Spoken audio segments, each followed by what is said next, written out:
What about stress levels? Does anybody here feel any stress from having that cell phone on all the time? You get a text from someone and, you can always do the, I'm just going to pretend I didn't get that text, right?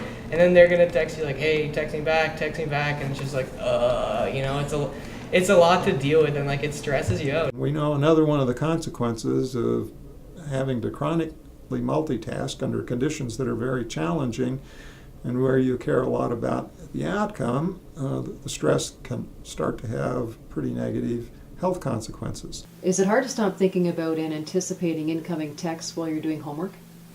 Yeah, because you really want to know, like, if you turn your phone back on, if it's off when you're doing homework, you want to know, like, right away what's going on. Now, is it stressful when you turn it back on? Are there a whole bunch of messages waiting for you? Yeah, because like, you have to keep your friends waiting. And that can be hard.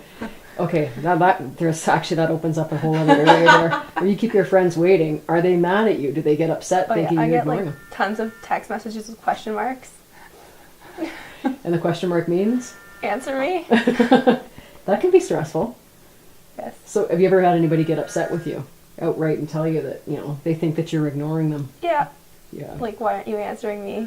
I texted you like 15 minutes ago. How do you resolve that?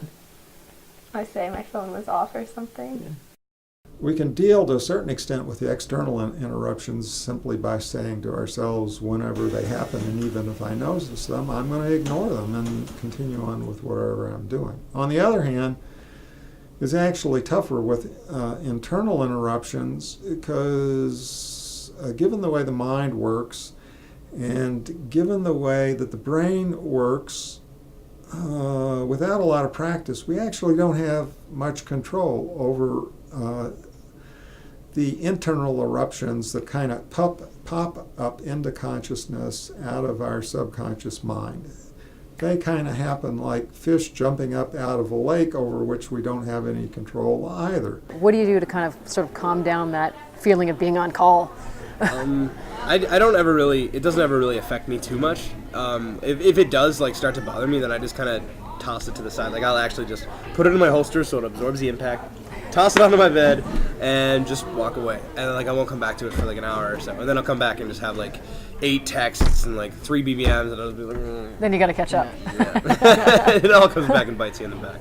Natasha, what do you do? I put it in my room. I leave it in the charging thing, and I'll leave it like when I get home from school. I usually put it away. Then I go to work, and then I go for a run, and come back and check it just before I go to bed. And then people start texting you while you're ready to go to bed. So that's kind of the downside. But then I just ignore them. Yeah. Yeah.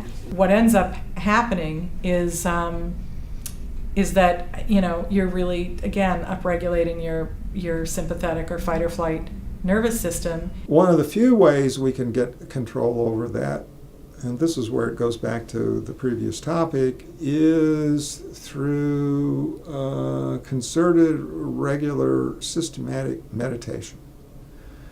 Because a big part of what meditation is intended to accomplish is the quieting of the mind. And it turns out that breathing and attention and breathing and emotion are commutative.